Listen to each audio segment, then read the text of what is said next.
Assalamualaikum warahmatullahi wabarakatuh. Pada kesempatan ini kita telah memasuki pertemuan kelima, yaitu akan membahas mengenai analisis jabatan. Terdapat 4 topik utama, yaitu dasar analisis jabatan, pengertian analisis jabatan, manfaat analisis jabatan, serta tahap-tahapan dalam analisis jabatan. Kita bahas topik yang pertama dulu mengenai dasarnya ya, dasar analisis jabatan. Di sini berdasarkan konsep analisis jabatan, diketahui bahwa analisis jabatan ini merupakan suatu bentuk penelitian yang sifatnya deskriptif, yaitu mengumpulkan data mengenai jabatan di perusahaan, mengolahnya menjadi informasi jabatan, dan menyajikannya dalam bentuk program-program tertentu sesuai kebutuhan di perusahaan. Nah, pengumpulan data jabatan tersebut harus bisa menghasilkan data yang memenuhi kriteria, baik itu datanya valid, objektif, reliable, juga up to date, serta akurat dan relevan ya, serta sistematik dan juga lengkap. Istilah yang berkaitan dengan konteks analisis jabatan ini, pertama yaitu jabatan itu sendiri, di mana jabatan adalah sekumpulan pekerjaan yang berisi tugas-tugas yang berhubungan antara satu dengan yang lainnya. Di mana jabatan di sini memerlukan skill, kemampuan, kecakapan, termasuk pengetahuan gitu ya, untuk dapat melakukan aktivitas pada jabatan tersebut. Contohnya adalah jabatan Widya Iswara.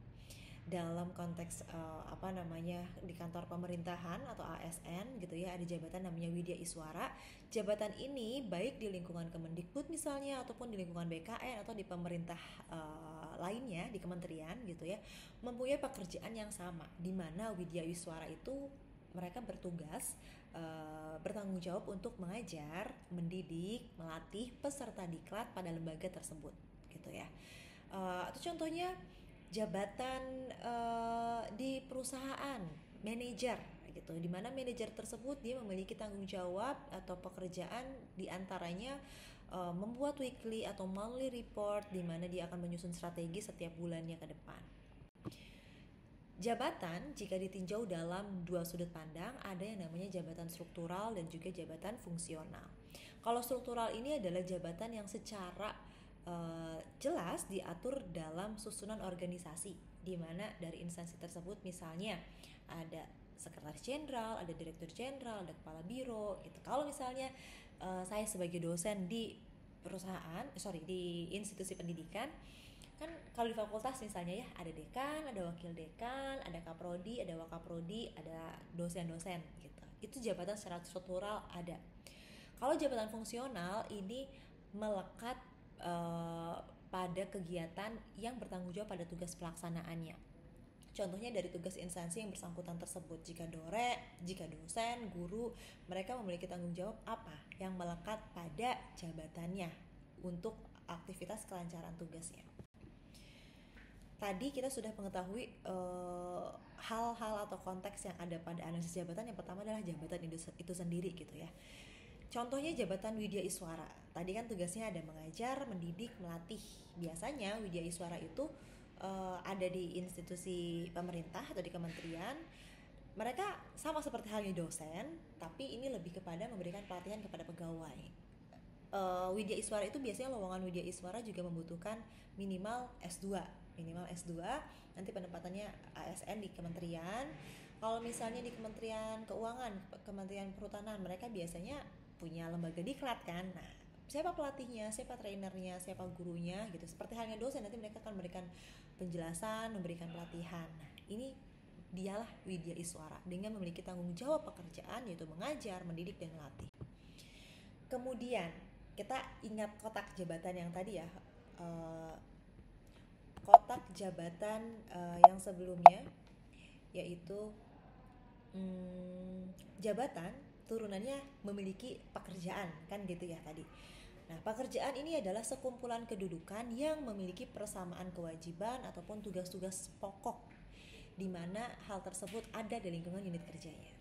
Dalam kegiatan analisis jabatan, ada suatu pekerjaan yang dapat diduduki oleh satu orang atau oleh beberapa orang yang tersebar di berbagai tempat. Misalnya pekerjaan mengajar tadi ya pada jabatan Widya Iswara.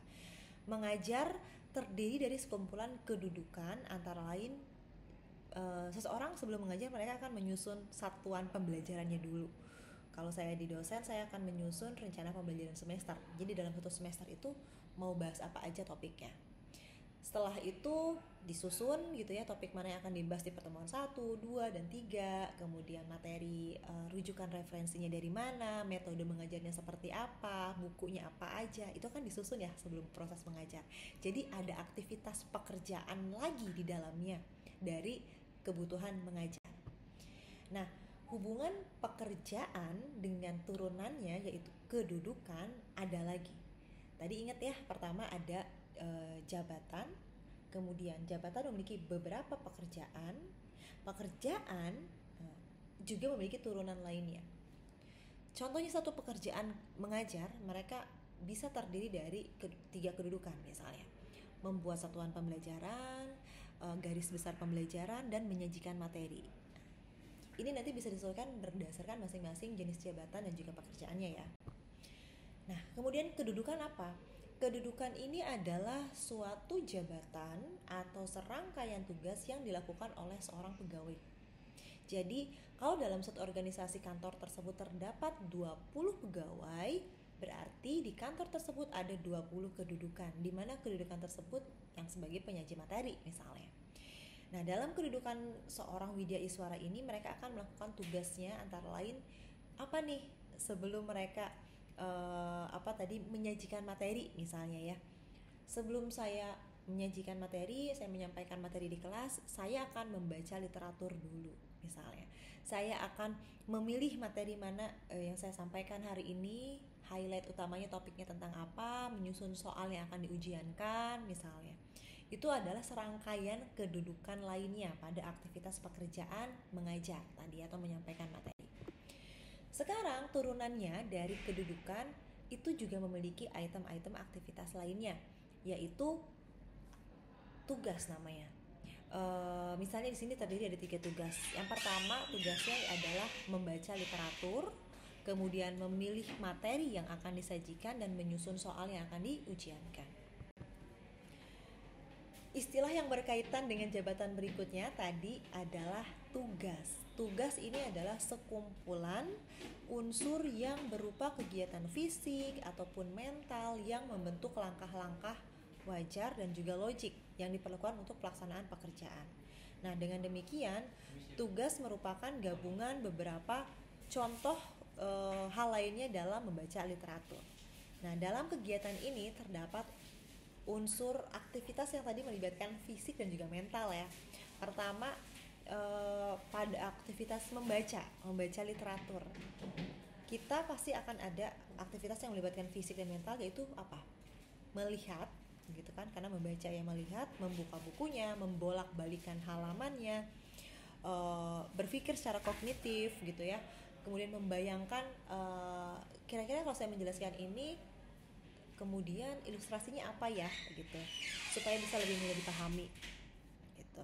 Selanjutnya, hubungan tugas dengan unsur, yaitu turunannya yang terkecil setelah tugas adalah unsur-unsur di dalamnya. Unsur dari membaca literatur tadi membaca buku, membuka halaman, dan membaca materinya. Nah, unsur ini adalah rincian tugas atau kegiatan dan juga komponen terkecil dari suatu pekerjaan yang tidak perlu dianalisis lebih lanjut lagi tentang upaya fisik atau mental tersebut. Unsur di sini dapat didefinisikan sebagai suatu aspek khusus dari suatu tugas tertentu. Contohnya, turunan dari aktivitas tadi membuka kertas gitu ya, membolak-balikan kertas. Seseorang nanti akan membutuhkan aktivitas mengeluarkan kertas dari suatu laci meja kerjanya.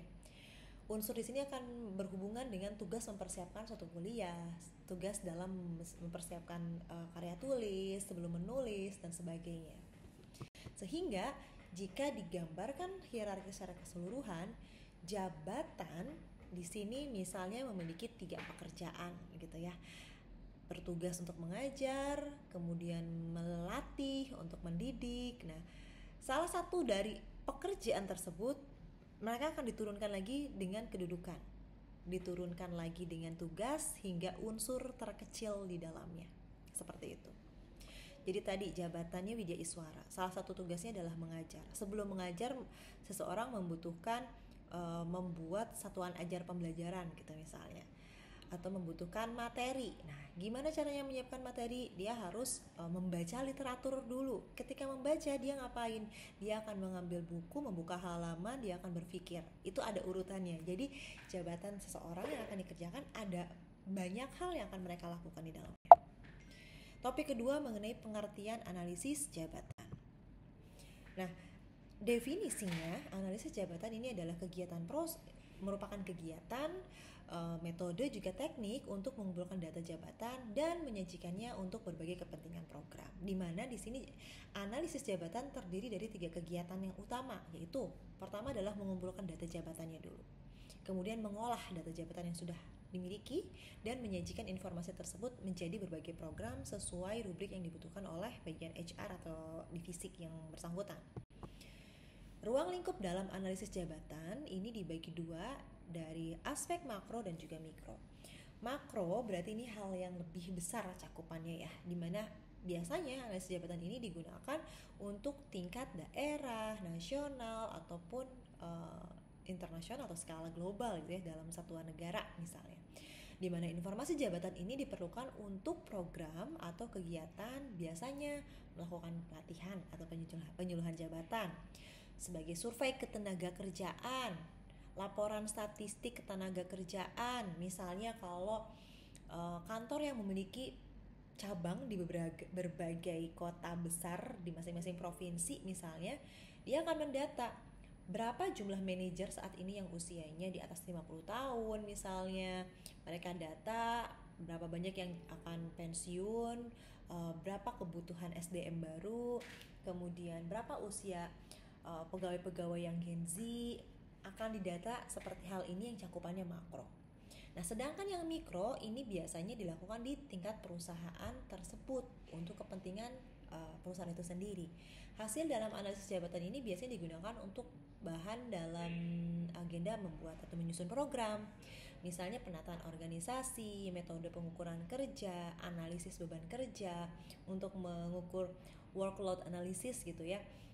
Analisis beban kerja di mana jabatan mana sih yang memungkinkan diketahui terindikasi ini kayaknya beban kerjanya berlebih, butuh asisten atau butuh pegawai baru tambahan di dalamnya. Yang ketiga yaitu manfaat analisis jabatan.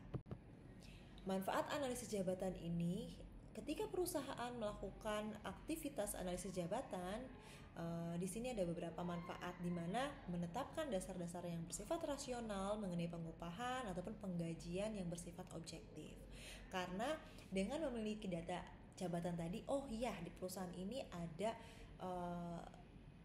lebih dari 50 jabatan dengan level misalnya middle up gitu. Jadi range gajinya kalau udah middle management berapa gitu. Jadi ketahuan berapa anggaran yang dibutuhkan, tunjangan yang harus disediakan, kemudian estimasi budget untuk persiapan pensiunnya gitu. Kemudian menghapuskan syarat-syarat kerja yang menyebabkan diskriminasi dalam pengadaan karyawan.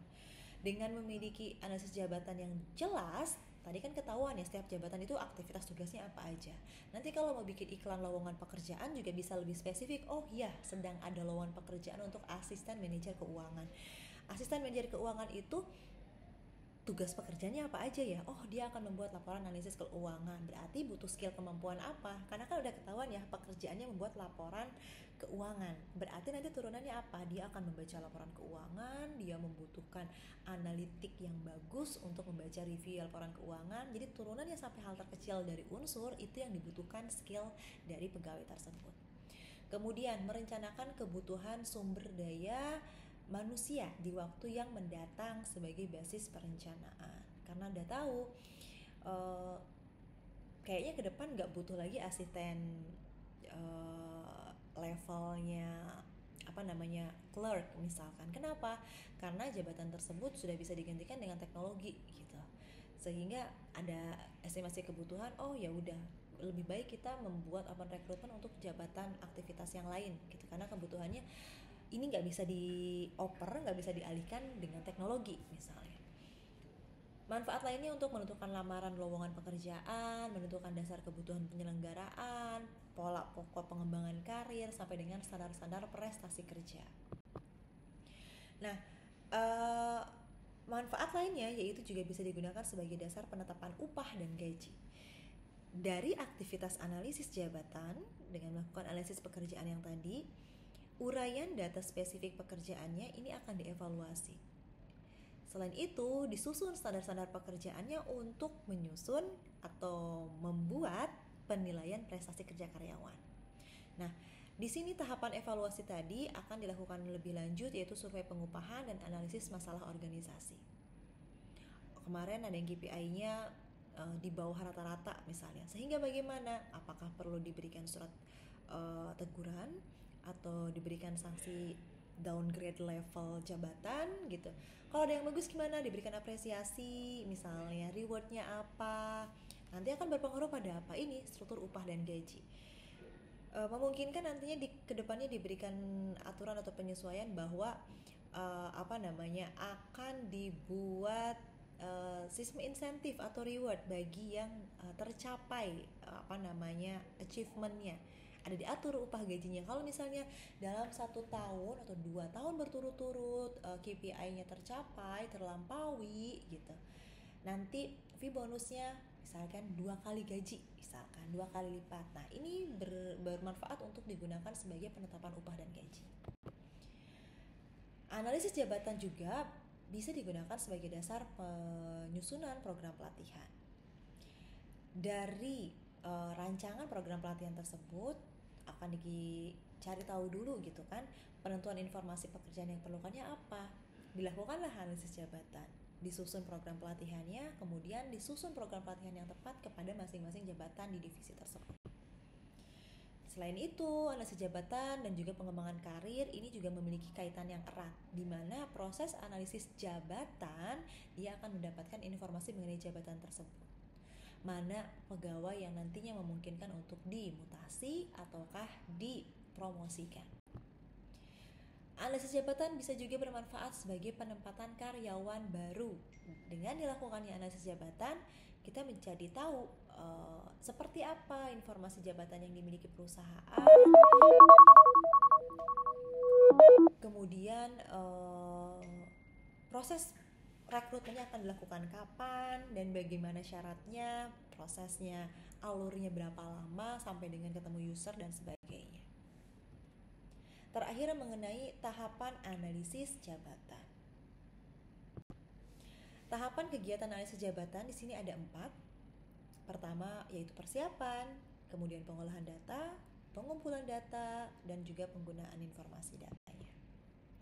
Dari persiapan ini yang pertama yaitu ada 2 pokok kegiatan. Pertama identifikasi dan juga penyusunan daftar pertanyaan, di mana kegiatan identifikasi jabatan ini dilakukan dengan pengenalan setiap jabatan yang berbeda dalam organisasi tersebut. Kemudian dilakukan pengumpulan data. Pengumpulan data ini terdapat beberapa hal teknis di mana masing-masing memiliki kelebihan dan juga kelemahannya. Teknik yang bisa dilakukan dalam aktivitas pengumpulan data apa aja? Bisa dengan observasi. Observasi itu biasanya akan diamati minimal 3-4 minggu di perusahaan ya. Saya ingat pengalaman waktu masih di kantor konsultan ketika kami menghandle klien untuk melakukan aktivitas SDM sesuai kebutuhan perusahaan. Konsultan kami akan ditempatkan di perusahaan tersebut. Ini yang mau diobservasi yang mana gitu, yang mau dibedah, dilakukan analisis yang mana, divisi apa misalkan. Ditempatkanlah di situ sekitar 1 bulan melakukan observasi, melihat setiap pegawainya di masing-masing jabatan, aktivitas pekerjaan dari pagi sampai dengan sore jam kerjanya bagaimana, keluarnya di mana, kendalanya di mana, supporting dari masing-masing lingkungan kerja seperti apa. Jadi ini observasi secara langsung. Bisa dengan cara wawancara, menyusun daftar pertanyaan menggunakan survei kuesioner, mungkin dengan daftar checklist, bersifat partisipasi kerja ataupun laporan kerja. Jadi ada banyak hal yang bisa dilakukan dalam aktivitas pengumpulan data. Termasuk halnya dengan cara meminta pada bagian perusahaan. Di sini sudah punya aturan kerja buku panduan belum untuk mengatur mengenai proses rekrutmen dan juga pemutusan kepegawaian misalnya. Itu bisa diinventarisir mengenai data-data dokumen yang dibutuhkan. Kemudian tahap pengolahan data. Dalam kegiatan ini seorang analis harus memisahkan antara data yang berguna, yang bermanfaat, yang dibutuhkan ataupun yang tidak. Nah, dengan kata lain memilih aktivitas data-data di sini yang sesuai dengan kebutuhan, yang relevan dengan kebutuhan analisis jabatan. Setelah data tersebut dipilah, mana yang akan digunakan lebih lanjut, mana yang tidak, kemudian akan dikaji atau direview lebih lanjut. Terakhir, tahap penggunaan dan penyajian informasi jabatan. Melalui tahap persiapan dan pengumpulan data di sini, kegiatan analisis jabatan akan menghasilkan informasi jabatan. Dengan informasi jabatan tersebut, nantinya seorang analis dapat menyusun berbagai bentuk informasi jabatan yang berguna bagi perusahaan. Hal tersebut akan digunakan untuk apa? Sebagai dasar penyusunan strategi. Bentuk tersebut biasanya akan diturunkan menjadi deskripsi jabatan, spesifikasi jabatan, ataupun standar prestasi kerja di perusahaan. Ini contoh analisis jabatan dalam penempatan karyawan baru gitu ya. Pertama, dilakukan pengenalan mengenai organisasi dan juga tipe-tipe pekerjaan secara umum, dilakukan identifikasi pekerjaannya bagaimana, disusun daftar pertanyaan, melakukan aktivitas pengumpulan dan penyempurnaan data, dan selanjutnya disusun dalam aplikasi mengenai deskripsi pekerjaan, spesifikasi pekerjaan, dan standar prestasi pekerjaan tadi. Hal tersebut semuanya akan input pada sistem informasi SDM seperti yang pernah kita bahas sebelumnya, SISDM atau HRIS, Human Resource Information System. Baik, demikian mengenai topik pertemuan kelima analisis jabatan. Kita akan berlanjut kepada topik bahasan berikutnya. Saya tutup untuk pertemuan hari ini. Terima kasih dan wassalamualaikum warahmatullahi wabarakatuh.